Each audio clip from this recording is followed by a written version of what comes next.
السلام عليكم أعزائي المشاهدين، أهلا بكم في فيديو جديد ومراجعة البارت التاني من الموسم التاني من مسلسل أركين اللي نزل ببارت أول للموسم. كان قوي جدا وثلاث حلقات كانوا من أجمل ما يكون.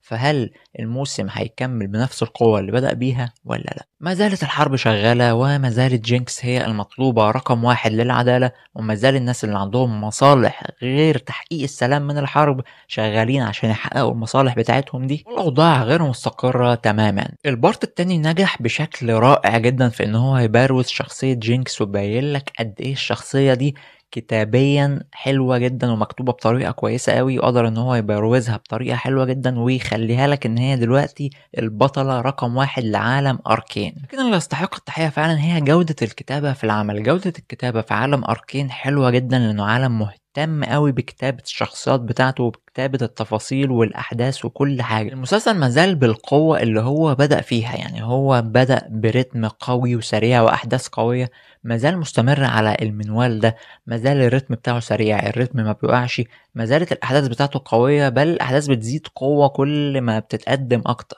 فكل ما بتكمل كل ما بيديلك أحداث، كل ما الأحداث دي بتكون أقوى، كل ما الاستمتاع بتاعك بيزيد. المسلسل هنا حرفيا بيعمل حاجة يعني في مسلسلات تانية لو معاها ربع الأحداث اللي في عالم أركين بتاخده تعمل بيه 5 6 مواسم. يعني حرفيا احنا بنشوف مسلسلات تانية ما بتعملش أي حاجة غير إن هي عملت فكرة حلوة فقاعدة تلف وتدور حوالين الفكرة دي، قاعدة اللي هي ترمي لك مثلا حاجة غامضة انت مش عارف هي هتوديك لفين، بعدين يرجعوك لنقطة الصفر تاني، وده موجود في مسلسلات كتيرة وشفناها. لكن أركين شغال بنفس القوة بتاعته، بنفس الريتم، بنفس كل حاجة. القائمين على المسلسل قرروا ان هم مش هيعملوا مواسم كتير، ولكن قرروا ان هم هيعملوا موسمين بس، لكن موسمين يكونوا اعجازيين. برغم ان انا اشك ان ممكن بعد قوة الموسم ده ان هو يتجدد لموسم تالت، يعني انا اشك في ذلك. ممكن نتفليكس لما تلاقي فيه نجاح، انتوا عارفين نتفليكس بتحب تحلب الحاجة لما تجيب اخرها يعني، فممكن لو هما يقول لك ايه، طب ما نعمل موسم تالت نشوف الدنيا هتمشي على ايه. وبرضه من اهم الايجابيات اللي كانت موجودة معانا في الثلاث حلقات دول هو الجانب الدرامي، العمل الدرامي اللي كان عليه قوة كبيرة البارت ده.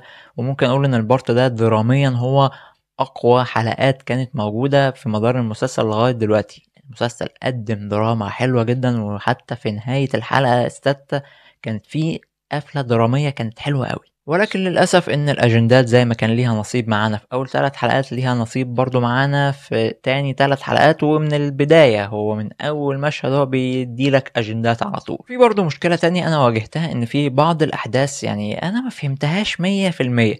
فأنا مش عارف هل ده عشان المسلسل كان محتاج إن هو يوضحها اكتر شويه من اللي حصل ده، ولا علشان انا ما شفتش الموسم الاول قبل ما ابدا في الموسم التاني واعتمدت على ذاكرتي ان انا شايفه من سنه وخلاص وقلت نخش في الموسم التاني على طول، فبالتالي طبعا في تفاصيل وقعت مني. فانا مش عارف هل العيب من عندي وانا اللي ذاكرتي ما اسعفتنيش، ولا العيب من عندهم هم اللي كانوا محتاجين يوضحوا بعض الحاجات اللي قدموها بطريقه افضل من اللي حصلت دي. نتكلم دلوقتي عن الاخراج. طبعا الرسومات ما زالت مستمره على الروعه اللي هي بتقدمها. اتكلمت قبل كده وقلت ان يعني كنت متخوف ان هم يكون في تسرع في الرسومات فتكون مش حلوه زي الموسم الاول، ولكن الحقيقه ان هي بتتفوق كمان على روعه الموسم الاول. حتى الاخراج بيتفوق برضو على نفسه. الاخراج بيعمل مشاهد يعني في مشاهد تانية بتكون مش في سير احداث القصه، تكون مثلا مشاهد فلاش باك او مشاهد زي اول مشهد موجود معانا في اول حلقه اللي هو بيحاول يظهر ان ازاي جينكس دلوقتي التاثير بتاعها عامل ازاي على الشعب.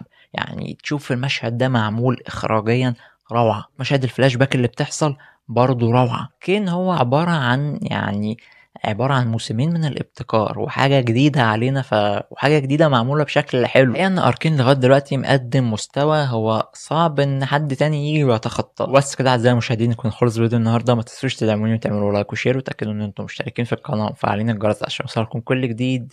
وأشوفكم تاني في فيديوهات جاية كتير إن شاء الله. سلام عليكم.